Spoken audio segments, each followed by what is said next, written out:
So if you're like me and you really enjoyed Volume 2, I'm sure you are looking forward to this particular movie. Some of the people are looking forward to the movie because they wanted to see something outside what Marvel has been doing of late. But this movie tries to balance everything. It's a very emotional movie, as the trailer suggested, but they took it in a very interesting direction. I believe this is one of the very few movies that understand the concept of action and adventure. I think we go to 3 different places, and by different I mean like super totally different places with different visual language, with different looking character designs, with different take on how those planets are supposed to look and feel like. So I enjoyed this very much, and I did a video on different galaxies within Star Wars, Star Trek, and Guardian of the Galaxy, and I still maintain Guardian of the Galaxy is one of the few movies that actually capture the concept of a galaxy very well, and you can actually see it in this particular movie. It's very strong in this particular movie, especially when it comes to just visual identity. You know, you go to a planet. I saw one of the most creative planets that I've seen in a very long time. I mean, even Star Wars cannot top that. Even Star Trek cannot top that. There's a particular planet that reminds me of Ego, but instead of going with Ego, which imitated Earth, they just go with something else, and it's done very creatively, and it's really well thought through. I don't want to spoil it for anyone. So what did I like about this movie? Number 1, the concept of action and adventure. As I said, we went to different places and we saw different things, and different things happened in those different places. The other thing is Rocket and his backstory. Now you probably think that based on what James Gunn has been sharing, they'll show some really gruesome things. I like what they did because they don't choose to show you some horrific things happening to animals. They show you and let your brain create everything in their head. Apart from one scene where we see something happen and then everyone is like, oh man, that's brutal. Even someone who something terrible happened to actually goes like, yeah, that's pretty awful. So James Gunn let everything play in your head. He was showing you things and then he would let them play in your head. And Rocket's backstory is really well done. Actually, there is a lot that they don't show in the trailers, and the trailers kind of do what they're supposed to do. They don't sell a lot of his story because it's done in such an interesting way, more than I expected. The other thing that I liked was the group in itself. They did not forget what Guardian of the Galaxy is. James Gunn did not forget these characters. He did not forget how they used to interact in the first film. And in this particular movie, they still maintain that interaction. Some of the people might call it... I watched some YouTube reviews before I went into this, and I noticed that many people were talking about how loud the characters were. But it's actually... it's who they are. It's who they have been established in Volume 1 and Volume 2. That relationship is still there. James Gunn did not forget that this is Guardian of the Galaxy, and he did not forget the characters and did not forget how they behave. But this time, there was a very emotional and caring tone that was applied that just makes Rocket's story very interesting. Gamora, wow, it made sense. Gamora made sense, you know, and James Gunn did not go where movies like to go. He did not do something that most movies would do when it comes to a previous relationship that did not work, and then they suddenly meet each other again, and then you'd expect something to happen. But James did not choose to go that way. He chose a totally different direction, and that was pretty welcome. And her character was consistent all through. Let me just put it that way. Apart from 1 or 2, 3 moments, her character was consistent. Now, the other thing that I saw people complain about was Adam Warlock, and this is something else that I liked, is the story and how James was able to bring in all these other people and make them make sense within this particular world. Now, for example, Adam Warlock, there was another character. Actually, Adam Warlock, the High Evolutionary, yes, he's there. He's supposed to be the villain, but it's the way that he's molded into the universe of Guardian of the Galaxy, because his story goes beyond this particular movie, because there are other characters from previous movies that are introduced, and something is explained about the High Evolutionary that just wraps the story very well. He makes sense to be who he is in this particular universe, let me put it that way, and his ripple effect of what he's doing is felt even in the previous movies. I think that's the best way to put it. And Adam Warlock, when he comes into the film, it makes sense for him to be there because he plays pivotal roles within this particular story. He is a catalyst in most of, he's actually the catalyst of the main event, and he's a catalyst in other events, and he comes into play in other situations, and it makes sense for him to be a certain way and everything. That's why I'm saying James Gunn did a very good job wrapping the whole story. So he's placed in such a way that he plays a role in every circumstances, and he actually makes sense to be the way he is in this particular universe and how he behaves within the group and within this particular movie. So the people who are complaining had different expectations based on the comic books, but James Gunn brought him in and made him a part of this story without having to go all out the way he's supposed to go on in the comic books. Now, I'm not saying that he was underused, but he was sufficiently exploited or used in this story. So yeah, that's Adam Warlock. The other thing that I liked is the world in general. It's still Guardian of the Galaxy. The humor is still there. The side characters are still very, very interesting. I think James Gunn likes to play around with not whatever is in focus. He likes to throw a few one or two lines about the people around some major characters and make everything, just make a scene interesting with how he plays around with the extras. So that also works too. There's a Russian dog, pretty interesting. There's another pet, pretty interesting, and I generally love what he did with the animals. So apart from that, now the one thing that I absolutely loved about Guardian of the Galaxy Volume 3 was the visuals.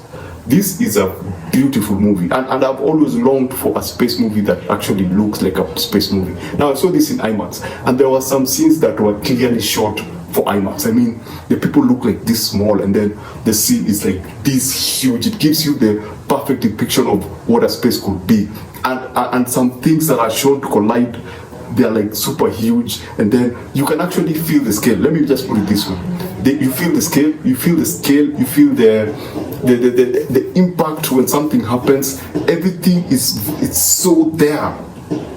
I'm not talking about, it's not only about the IMAX, it's just how they chose to use the sound and the visuals. The visuals are fantastic. There's something that they do with animals that is visually, it's a visual masterpiece. I actually, truly and genuinely, because when you think about visual effects, you think you think animals, usually making animals look pretty accurate. They did that, but now the animals in this particular story, they've been modified. So when they're on screen,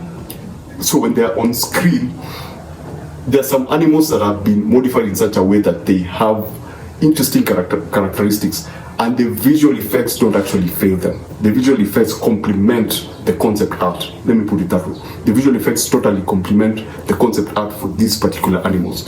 So they look pretty good. Now, the action is out of this world. There's a particular scene, hallway scene, and people have been talking about it.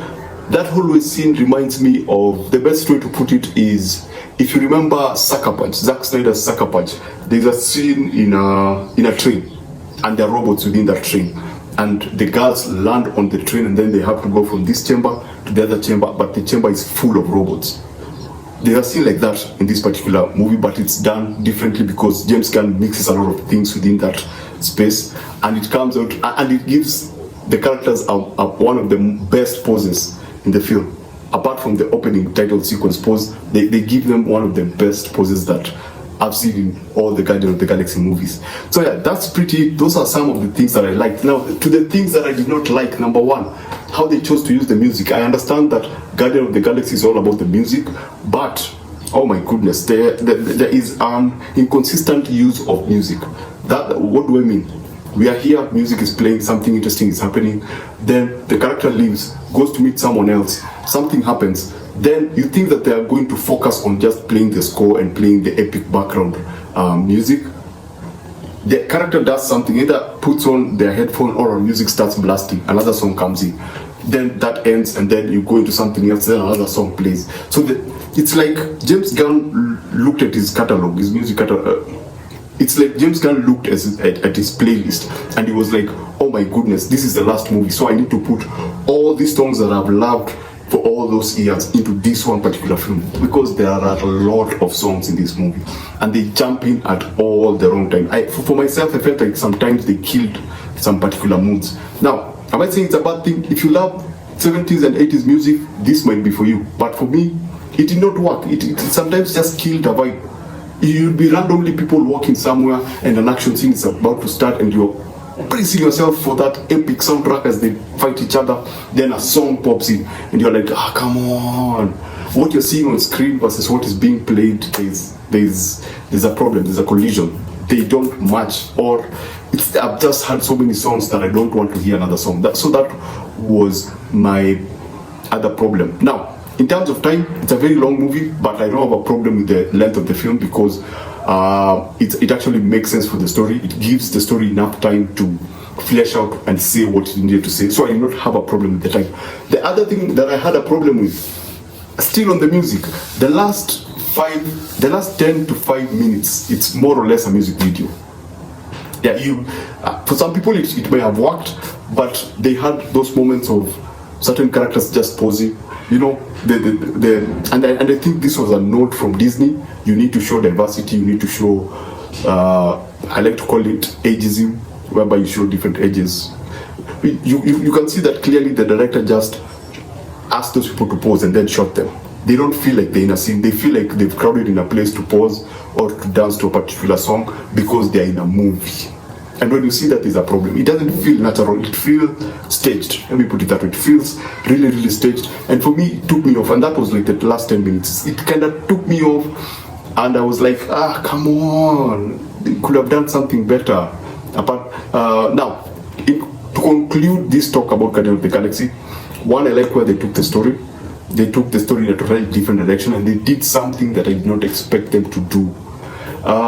Is this a Marvel film? Is it suffering from the same Marvel problem that we've been having with the other films? I think James Gunn was able to balance this film very well. Forget about what other... I'm not saying that I'm the best film critic in the world and I'm giving accurate information. No, I'm not saying... You may have a totally different experience, but for me, I felt that James Gunn was able to balance everything very well. Maintain and keep our characters consistent from the first Guardian to the second Guardian to the last Guardian. Yeah, you may feel like they've not grown, but at some point it starts making sense. He sets it up and then he pays it off at a particular point. So everything feels balanced. So he tried to really balance everything with the new characters, with the old characters, with some of the story elements that he introduced, and with generally everything that I think Marvel were trying to do, and everything that everything that feels like James Gunn wanted to do. So there's a pretty good balance. So yeah, that's it. And here's the thing, my own personal take and my own personal opinion about this film. I hand it down to James Gunn for paying attention to the details. There are a lot of small things that you see, you think, okay, so this has happened here, so nothing actually big happened. But then at some point, something is done and you go like, oh, so what happened during that particular point had an effect on this thing at this particular point. There are some small characters that are introduced somewhere that concept of something, then you see them pop up somewhere else and you go like, yeah, it makes sense for them. Just popping up, it doesn't even focus on them, you just see them on the side and you go like, oh, that looks like that particular character in that particular scene, and it makes sense for him to be here. There are other things that they do that take you back to previous movies, like the first movie. There is a lot of interesting visual language that he uses, whereby you may see a character stretching out at a certain direction, then you see him change the direction and you're like, what are you doing? And then he reveals something and then you go like, oh, that makes sense for this to happen. So there are a lot of things that are stitched so well that I was impressed by what he was able to do with this particular story. So basically that's it. That's my review of Guardian of the Galaxy. Of course, thanks for watching. If you're still here, thanks for being here. Thanks for watching my video. I appreciate you, and subscribe so that I can see you on the next one.